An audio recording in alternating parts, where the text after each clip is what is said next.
नमस्कार दोस्तों, मैं आर्यन शर्मा और आप लोग देख रहे हैं आर्यन ऑनलाइन क्लासेस। तो फ्रेंड्स, आज का जो वीडियो है क्लास 10th विषय हिंदी गोधूली भाग 2 अध्याय 4 नाखून क्यों बढ़ते हैं। इससे पहले हमने पहला, दूसरा और तीसरे अध्याय को कंप्लीट कर चुका हूं। अगर आप लोग वो सारे वीडियो नहीं देखे हैं तो इसी वीडियो के नीचे डिस्क्रिप्शन बॉक्स में लिंक दे रखे हैं, वहां से आप लोग जाके एक बार ज़रूर देख लेंगे, क्योंकि आप लोग को बोर्ड एग्ज़ाम के लिए मैंने टारगेट रखा है 95% का। अगर आप लोग सारा का सारा वीडियो रेगुलर आप लोग देखते हैं तो 100% गारंटी है कि आप लोग 95% जो है क्रॉस कर देंगे, कहीं कोई दिक्कत नहीं होगा। बस आप मेरे माध्यम से आगे बढ़ते रहें। तो आइए आज हम लोग अध्याय 4 नाखून क्यों बढ़ते हैं को बिल्कुल इजी और आसान तरीका से समझने की कोशिश करते हैं। इसमें जितने भी प्रश्न दे के रखे हैं सभी प्रश्नों को हल करेंगे, इम्पोर्टेंट से इम्पोर्टेंट प्रश्न को। ठीक है, तो आइए स्टार्ट करते हैं और देखते हैं। सबसे पहला नंबर जो प्रश्न है यहाँ पे, मनुष्य बार बार नाखून को क्यों काटते हैं। तो सबसे पहले हम आपको कुछ चीज़ें बता दें। जब हमने इस अध्याय को पढ़ा था, जब हम 10th में पढ़ते थे, तो मेरे भी मन में ये सवाल आया, सही में यार मनुष्य जो है बार बार नाखून को क्यों काटते हैं। तो आज आप लोग के भी मन में ऐसा आता होगा। तो आइए जानते हैं बिल्कुल आसान तरीका से। जो मनुष्य होते हैं, पहले जो थे मनुष्य क्या थे, एक पशु के समान थे। मतलब उसे ये नहीं पता था कि हम मनुष्य थे। धीरे धीरे इसकी बुद्धि जो है डेवलप हुए, उसके इंक्रीज हुए और वो धीरे धीरे अपने आप को मनुष्य के जैसा बनाने लगे। पहले जो मनुष्य था किस प्रकार थे, एक पशु के समान थे। ठीक है, तो आइए हम इसको बिल्कुल डीपली समझने की कोशिश करते हैं। मनुष्य निरंतर सभ्यहीन के लिए प्रयासरत रहा। ठीक है, प्रारंभिक काल का मतलब होता है शुरुआती काल में, मतलब शुरू के बहुत वर्ष पहले मानव एवं पशु एक समान थे। नाखून अस्त्र था। मानव का जो अस्त्र था मतलब औजार था, मतलब कारतूस जिसको आप लोग बोलते हैं, गोली गट्ठा लोहा, वो जो था उसके लिए सबसे बड़ा अस्त्र जो था क्या था, नाखून थे। ठीक है, लेकिन जैसे जैसे मानवीय विकास की धारा अग्रसर हुआ, बढ़ते गया, ठीक है, और मनुष्य पशु से भिन्न होता गया, उसके अस्त्र शस्त्र, आहार विहार, सभ्यता, संस्कृति में निरंतर नवता आती गई। वह पुरानी जीवन शैली को परिवर्तित करता गया। अभी भी देख रहे हैं, मैं छोटा सा एग्जाम्पल लूँ, अभी भी हम लोग डेवलप हो रहे हैं, हमें नया नया चीज़ देखने को मिलता था। अब थोड़ा सा हम फ़ोन का उदाहरण ले लें, क्योंकि टॉपअप जो उदाहरण होता है फ़ोन ही होता है। तो पहले जो फ़ोन नहीं था, लेकिन जब फ़ोन चला तो वो चोंगा वाला चला था। ठीक है, इस तरह के फ़ोन तो एक दो घर में, एक गांव में जो है एक दो फ़ोन रहता था। उसके बाद जो है नोकिया का चला था फ़ोन, या कोई भी चला हो उससे कोई मतलब नहीं, एक छोटा वाला फ़ोन चला था, सादा फ़ोन, ब्लैक एंड वाइट। ठीक है, तो उससे उसके बाद लगा था कि मनुष्य को आगे नहीं होगा, तो फिर से उसमें गाना वाला फ़ोन चला, जिसमें गाना वगैरह हर चीज़ फिल्म वगैरह देखने लगा। फिर उसके बाद एंड्रॉयड फ़ोन आ गया, सॉरी उसके बाद टच फ़ोन आया। टच फ़ोन आने के बाद एंड्रॉयड फ़ोन आ गया। एंड्रॉयड फ़ोन आया तो डायरेक्ट इंसान एक दूसरे को देख भी सकता था। ये कभी सोचते नहीं थे इंसान कि हम कभी वीडियो कॉलिंग करके देख सकते थे किसी और को, कहीं और भी रहे तो। ये धीरे धीरे डेवलप हो रहा, अपने आप को चेंज कर रहे हैं इंसान, जिस तरह से डेवलप हो रहे हैं अपने आप को बदल रहे हैं। पहले तो धोती कुर्ता पहनते थे, अभी सभी फुल पैंट शर्ट पहनते हैं और नए नए फैशन करते हैं। चलिए, ये चीज़ समझ में आ गया। जो नाखून अस्त्र थे अब सौंदर्य का रूप देने लगा। मतलब पहले जो नाखून अस्त्र थे उसे काट लिए इंसान। ठीक है, काट के अपने बाल को काटे, दाढ़ी बनाए, तो वो अपने आप को जब शीशे के सामने लगा, अरे यार मैं तो मनुष्य हूँ, बिल्कुल सुंदर दिखता हूँ, तो सौंदर्य को रूप देने लगे और इससे नयापन लाने, इसे संवारने एवं पशु से भिन्न दिखने हेतु नाखून को मनुष्य काट देते थे। ठीक है, अभी जो है नाखून फिलहाल फैशन का है। मतलब कुछ लड़के और ज़्यादातर लड़कियां नाखून रखते हैं फैशन के तौर पे। हम ये नहीं कहते क्यों रखते हैं, ठीक है, रखते हैं, जिसका मर्जी होता है वो रखते हैं। लेकिन जो स्टूडेंट होते हैं वो बहुत कम ही नाखून रखते हैं, क्योंकि बड़े बुजुर्गों का कहना है कि नाखून नहीं रखना, और शिक्षक भी डांटते हैं नाखून रखने के लिए। चलिए, ये चीज़ समझ में आ गया, क्लियर हो गया। अगला प्रश्न हम लोग दूसरे नंबर प्रश्न को करते हैं। नाखून क्यों बढ़ते हैं, यह प्रश्न लेखक के आगे कैसे उपस्थित हुआ। तो उत्तर करना है नाखून क्यों बढ़ते हैं। यह प्रश्न एक दिन लेखक की छोटी लड़की ने उससे पूछ दिया। उस दिन से यह प्रश्न लेखक की सोचने का विषय बन गया। क्लियर हो गया दूसरा नंबर।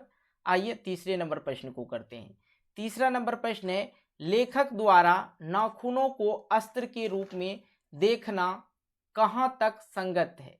तो चलिए इसको समझते हैं। लेखकों द्वारा जो इस कहानी में बताया गया कि नाखून जो है अस्त्र है, ठीक है, अस्त्र के रूप में देखना, यह कहाँ तक संगत है। तो बिल्कुल इसको समझेंगे और आंसर करके करेंगे। कुछ लाख वर्ष पहले मनुष्य जब जंगली थे, उसे नाखून की जरूरत थी। वन मनुष्य के समान मनुष्य के लिए नाखून अस्त्र था, क्योंकि आत्मरक्षा, अपने आप को बचाना किसी जानवर से, एवं भोजन, किसी चीज को चीर फाड़ के खाना। अभी तो चाकू वगैरह मिलता, वहां पे पहले चाकू वगैरह नहीं था। नख का महत्ता अधिक थी, ठीक है। उन दिनों प्रतिद्वंदियों को पछाड़ने के लिए, मतलब जो मनुष्य से लड़ने आते थे, काटने आते थे, प्रतिद्वंदियों का मतलब ये हुआ पछाड़ने के लिए नाखून आवश्यक था। असल में वही उसके अस्त्र थे, ठीक है, अस्त्र थे। उस समय उसके पास लोहा या कारतूस वाला अस्त्र नहीं था, इसलिए नाखून को अस्त्र कहा जाना उपयुक्त है। तर्क यही संगत है, ठीक है, तर्क संगत है। बिल्कुल क्लियर हो गया। आइए चौथे नंबर प्रश्न को करते हैं। चौथा नंबर प्रश्न है, स्वाधीनता शब्द की सार्थकता लेखक क्या बतलाता है। तो लेखक कहते हैं कि स्वाधीनता शब्द का अर्थ है अपने ही अधीन रहना, क्योंकि जहाँ के लोगों ने अपनी आज़ादी के जितने भी नामकरण किए हैं, उनमें स्वतंत्रता, स्वराज, स्वाधीनता, उनमें स्व का बंधन अवश्य है। तो चौथा नंबर क्लियर समझ गए कि स्वाधीनता शब्द का सार्थक अर्थ जो होता है, लेखक क्या बताते हैं। लेखक कहते हैं कि स्वाधीनता शब्द का अर्थ है अपने ही अधीन रहना, क्योंकि यहाँ के लोगों ने अपनी आज़ादी के जितने भी नामकरण किए हैं, उनमें स्वतंत्रता, स्व आ गया, स्वराज आ गया, स्वाधीनता आ गया, उनमें स्व जो है का बंधन अवश्य है। क्लियर हो गया। आइए पांचवें नंबर प्रश्न को करते हैं। पांचवा नंबर प्रश्न है, नख बढ़ाना मतलब नाखून बढ़ाना और उन्हें काटना कैसे मनुष्य की सहजात वृत्तियां है, इनका अभिप्रिय है। क्या अभिप्रिय है, तो समझते हैं। मानव शरीर में बहुत सी अभ्यास जन्य सहज वृत्तियां अनिर्हित है, दीर्घकालीन आवश्यकता बनकर मानव शरीर में विद्यमान रही। सहज वृत्तियां ऐसे गुण हैं जो अनायास ही अनजाने में अपने आप काम करती है। नाखून का बढ़ना उसमें से एक है। क्लियर समझ रहे हैं। मानव में सहजात वृत्तियां, अनजान स्मृतियां को कहा जाता है। जो मानव में, जो हम नहीं जान रहे थे नाखून मेरे लिए अस्त्र है, वो भी नहीं जानते थे। जब उसने उसमें कोई मनुष्य पे जो है, कोई जो दूसरा जानवर था या दूसरे तरह के इंसान थे, उससे लड़ने के लिए जब आया, उसने अपने नाखून का उपयोग किया। और वो जो नहीं जान रहे थे कि ये मेरे लिए अस्त्र के समान होगा, जब उसने फाड़ दिया किसी चीज को पकड़ के, उसे लगा भाई यार ये तो अस्त्र है हमारे लिए, हम इससे बहुत चीज कर सकते हैं। धीरे धीरे बुद्धि डेवलप हुआ, आगे बढ़ते गया, ठीक है। तो वही चीज यहाँ बता रहे हैं। वास्तव में सहजात वृत्तियां अनजान स्मृतियों को ही कहा जाता है। नख बढ़ाने की सहजात वृत्ति मनुष्य में निहित पशुत्व का प्रमाण है। उन्हें काटने की जो प्रवृत्ति है वह मनुष्यता की निशानी है। मतलब लेखक के अनुसार अगर किसी के हाथों में, पैरों में अधिक बड़े बड़े नाखून हैं तो पशु के समान हैं। उन्हें काटने की जो प्रवृत्ति है वह मनुष्यता की निशानी है। और मनुष्य के भीतर पशुत्व, लेकिन वह उसे बढ़ाना नहीं चाहते हैं। मानव पशुवत्ता जो होते हैं पशु को छोड़ चुका है, क्योंकि पशु बनकर वह आगे नहीं बढ़ सकता है। इसलिए पशुता की पहचान नाखून को मनुष्य काट देते हैं। क्लियर, समझ में आ गया होगा। आइए छठे नंबर प्रश्न को करते हैं। बिल्कुल इजी वे में ही सारा भाषा हमने लिखे। निबंध में लेखक ने किस बूढ़े का जिक्र किया है? लेखक की दृष्टि में बूढ़े के कथनों का सार्थकता क्या है, इसको समझते हैं। लेखक ने महात्मा गांधी को बूढ़े के प्रतीक रूप में जिक्र किया है और लेखक की दृष्टि में महात्मा गांधी के कथनों की सार्थकता उभरकर इस प्रकार आता है। आज मनुष्य में जो पाशविक प्रवृत्ति है उसमें सत्यता, सौंदर्य बोध एवं विश्वसनीयता को लेस मात्र भी स्थान नहीं है। महात्मा गांधी ने समस्त जन समुदाय को हिंसा, क्रोध, मोह और लोभ से दूर रहने की सलाह दी।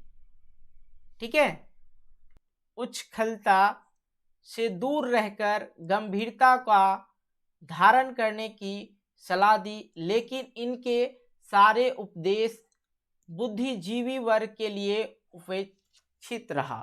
ठीक है, ये कहा गया। तो फिर से इसको हम लोग एक बार रिपीट करेंगे क्योंकि बच्चे को समझ में नहीं आया होगा। तो लेखक ने जो थे, निबंध में लेखक ने किस बूढ़े का जिक्र किया है? किस बूढ़े का जिक्र किया है? आखिरकार लेखक की दृष्टि में बूढ़े के कथनों का सार्थकता क्या था? तो लेखक ने महात्मा गांधी को बूढ़े का प्रतीक रूप में जिक्र किया और लेखक की दृष्टि में महात्मा गांधी के कथनों में सार्थकता जो है उभरकर इस प्रकार आता है और कहता है कि आज मनुष्य में जो पाशविक प्रवृत्ति है उनमें सत्यता, सौंदर्य बोध एवं विश्वसनीयता का लेस मात्र भी स्थान नहीं है। महात्मा गांधी ने समस्त जन समुदाय को हिंसा, क्रोध, मोह, लोभ से दूर रहने का सलाह दिया, उच्छृंखलता से दूर रहकर गंभीरता को धारण करने की सलाह दिया, लेकिन इनके सारे उपदेश बुद्धिजीवी जो वर्ग के लिए उपेक्षित रहा। ठीक है, जो बुद्धिजीवी मतलब जो जानकार व्यक्ति होते हैं, सही व्यक्ति होते हैं, ज्ञानी व्यक्ति होते हैं, वही दूसरे की ये बात मानेंगे ना भाई, हिंसा, क्रोध, मोह और लोभ से दूर रहने के लिए। अब जिन्हें ये लगेगा कि हमें चोरी करके आगे बढ़ सकते हैं तो भाई वो चोरी ही खड़ेंगे। ठीक है, तो आइए 7वें नंबर प्रश्न को करते हैं। 7वें नंबर प्रश्न कुछ इस प्रकार है, समझते चलेंगे। हाँ चलिए, लेखक की दृष्टि में हमारी संस्कृति की बड़ी भारी विशेषता क्या है? स्पष्ट कीजिए। लेखक की दृष्टि में हमारी संस्कृति की बड़ी भारी विशेषता है अपने आप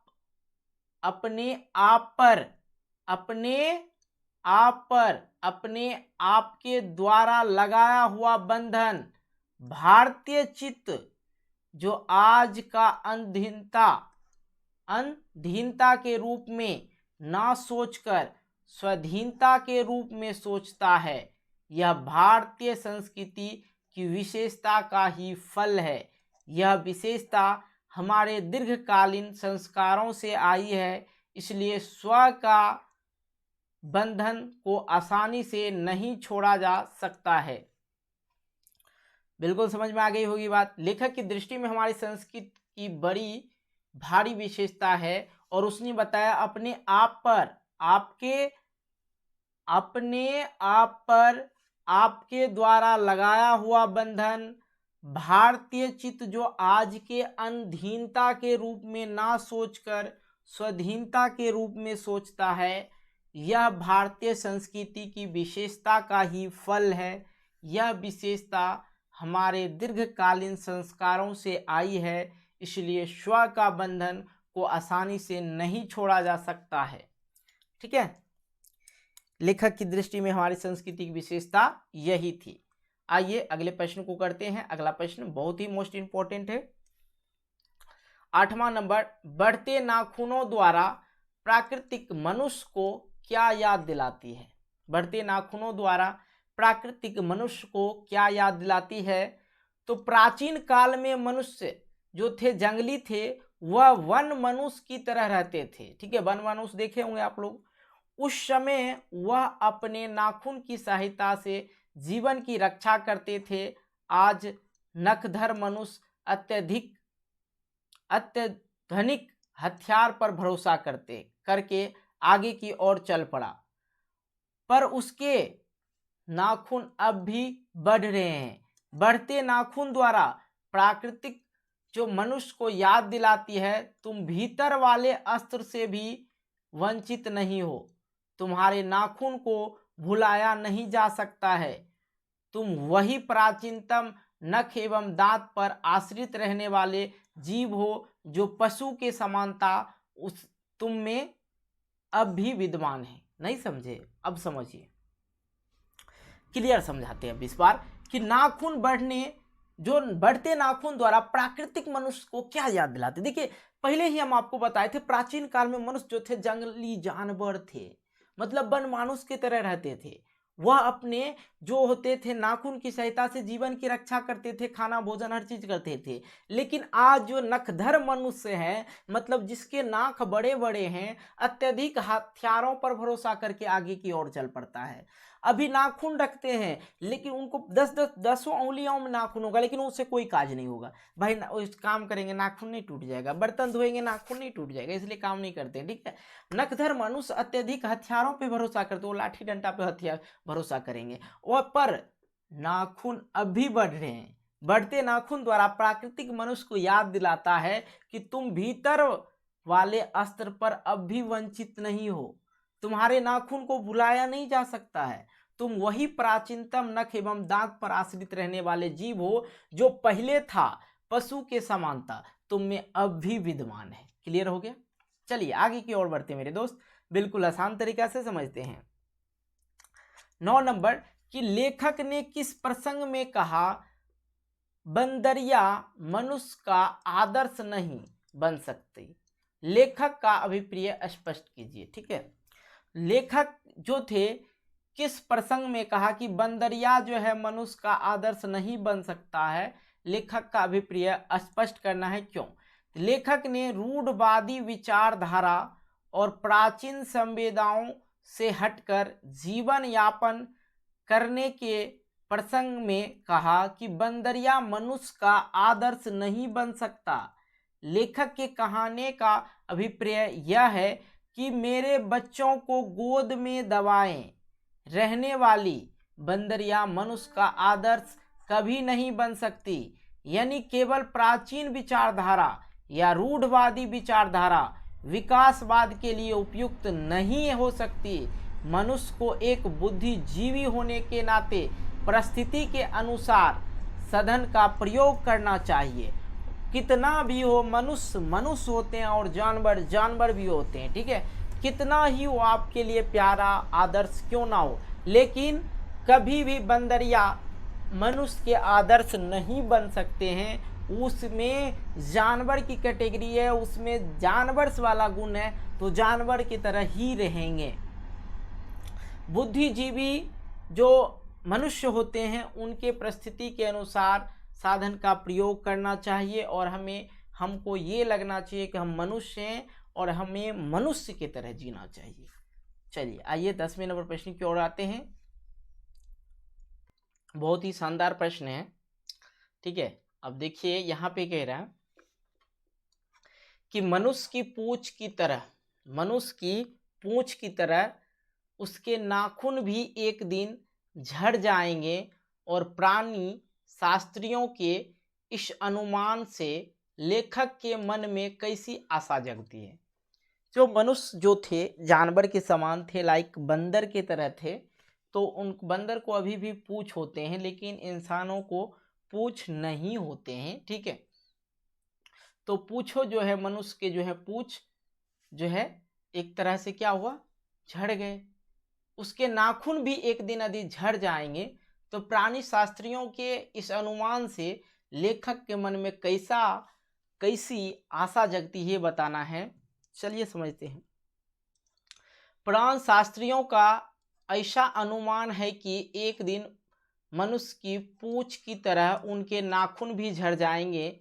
इस तथ्य के आधार पर ही लेखक के मन में यह आशा जगती है कि भविष्य में मनुष्य के नाखूनों का बढ़ना बंद हो जाएगा और मनुष्य का अनावश्यक अंग उसी प्रकार झड़ जाएगा जिस प्रकार उसकी पूंछ झड़ गया।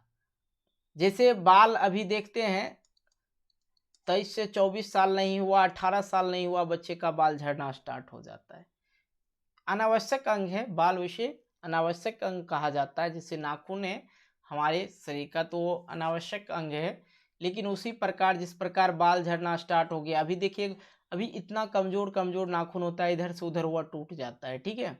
उसी प्रकार से उसका अनुमान था, प्राणी शास्त्रियों का अनुमान है कि एक दिन मनुष्य की पूंछ की तरह उसके नाखून भी झड़ जाएंगे। इस तथ्य के आधार पर लेखक के मन में यह आशा जगती है कि भविष्य में मनुष्य के नाखूनों का बढ़ना बंद हो जाएगा तो मनुष्य के अनावश्यक अंग उसी प्रकार झड़ जाएंगे जिस प्रकार उनकी पूंछ झड़ गई। अर्थात मनुष्य जो है पशुता को पूर्णतः त्याग कर पूर्ण रूपेण मानवता को प्राप्त कर लेगा। तो क्लियर होगी सारी बातें। आइए अगले प्रश्न की ओर आते हैं। अगला प्रश्न हमारे पास है 11 नंबर, सफलता और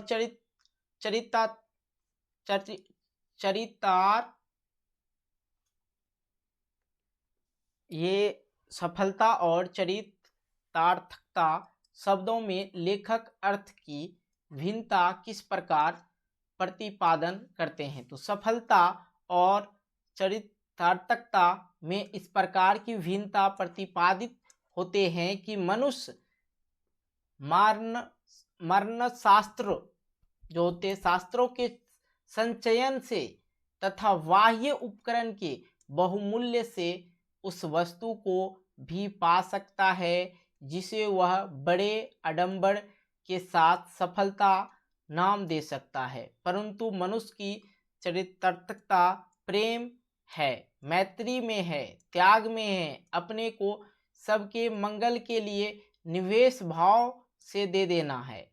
नाखून को बढ़ाना मनुष्य का उस अंध सहजात वृत्ति का परिणाम है जो उसे जीवन में सफलता ले जाना चाहती है। उसको काट देना आत्मबंधन का फल है, उसे चरितार्थकता की ओर ले जाती है। ठीक है बिल्कुल ये क्लियर हो गया। सफलता और चरितार्थकता में इस प्रकार की भिन्नता है प्रतिपादित होते हैं कि मनुष्य मरण शास्त्रों के संचयन से तथा बाह्य उपकरण के बहुमूल्य से उस वस्तु को भी पा सकता है जिसे वह आडंबर के साथ सफलता नाम दे सकता है। परंतु मनुष्य की चरितार्थकता प्रेम में मैत्री है, त्याग है, अपने आप को सबके मंगल के निवेश भाव से देना है। और नाखून जो है नाखून का बढ़ना मनुष्य की उस अंध सहजात वृत्ति का परिणाम है जो सफलता ले जाना चाहती है। उसको काट देना चाहिए, सफलता ले जाना चाहती है उसको काट देना चाहिए और उसको काट देना आत्मबंधन का फल है जो उसे चरितार्थकता की ओर ले जाती है। ठीक है कंप्लीट हो गया। तो आइए अगले प्रश्नों की ओर आते हैं। अगला प्रश्न हमारे पास है कुछ इस प्रकार से 12 नंबर, मनुष्य क्यों पूछता है कि मनुष्य किस ओर बढ़ रहा है, पशुता की या मनुष्यता की ओर, स्पष्ट करें। ठीक है बिल्कुल आइए स्पष्ट करते हैं। उत्तर करेंगे लेखक के प्रश्न में अंतर्द्वंद्वों की जो भावना उभर रही है, मनुष्य की इस समय पशुता की ओर या मनुष्यता की ओर बढ़ रहा है। अतः इसी जिज्ञासा को शांत करने के लिए स्पष्ट के रूप में इस प्रश्न के रूप में लोगों के सामने रखते हैं। ठीक है, बिल्कुल फिर से समझेंगे। लेखक के प्रश्न में अंतर्द्वंदियों की भावना उभर रही है। मनुष्य इस समय पशुता की ओर या मनुष्यता की ओर बढ़ रही है। अतः इसी जिज्ञासा को शांत करने के लिए स्पष्ट रूप से इसे प्रश्न के रूप में लोगों के सामने रखता है। लेखक के अनुसार इस विचारात्मक प्रश्न पर अध्ययन करने से पता चलता है कि मनुष्य पशुता की ओर बढ़ रहा है। मनुष्य बंदूक, पिस्तौल, बम से लेकर नए नए महाविनाश अस्त्र शास्त्रों को रखने की प्रवृत्ति जो बढ़ रही है वह स्पष्ट रूप से पशुता की निशानी है। पशु की प्रवृत्ति वाले ही हैं। इस प्रकार अस्त्रों के होड़ में आगे बढ़ते हैं। उनके पास जो मनुष्य हैं उनके पास आज शस्त्र वस्त्र सब चीज़ है और उसी के शोर से वो आगे बढ़ते हैं। और लेखक का कहना है अगर आपके पास अस्त्र है या डेट मीन्स हम यहाँ पे हाईलाइट कुछ चीज़ कर देना चाहते हैं जो बताए थे। बंदूक, मनुष्य में बंदूक, पिस्तौल, बम लेकर आदि महाविनाश अस्त्र शस्त्र को रखने की प्रवृत्ति जो बढ़ रही है वो पशुता की निशानी है। और पशु प्रवृत्ति के ही लोग इस प्रकार के अस्त्रों के होड़ में आगे बढ़ते हैं। क्लियर हो गया आप लोग को? आगे आइए अगला प्रश्न करते हैं। 13 नंबर है, काट दीजिए, वे चुपचाप दंड स्वीकार कर लेंगे पर निर्लज्ज अपराधी की भांति फिर छूटते ही सेंघ पर हाजिर। व्याख्या कीजिए। अब इसको समझते हैं बिल्कुल एक एक लाइन को। प्रस्तुत व्याख्या पंक्ति हिंदी पाठ्य पुस्तक के नाखून क्यों बढ़ते हैं के शीर्षक से उदित है। यहाँ हिंदी गद्य साहित्य के महान लेखक हजारी प्रसाद द्विवेदी ने मानवतावादी दृष्टिकोण प्रकट किए हैं और निबंधकार प्रस्तुत अंश में नाखून बढ़ने, बढ़ाने और कटने और काटने को लक्षणिक शब्द में बांधने का पूरा प्रयत्न किया है। इनका कहना है कि नाखून काट दीजिए तो फिर तीसरे दिन चौथे दिन बढ़ जाते हैं। वे चुपचाप दंड स्वीकार कर लेते हैं जैसे कोई निर्लज्ज अपराधी हो। लेकिन जिस प्रकार दंड से छुटकारा पाते हैं वह जो है बाद में वह अपराध फिर से अपराधी कर बैठते हैं।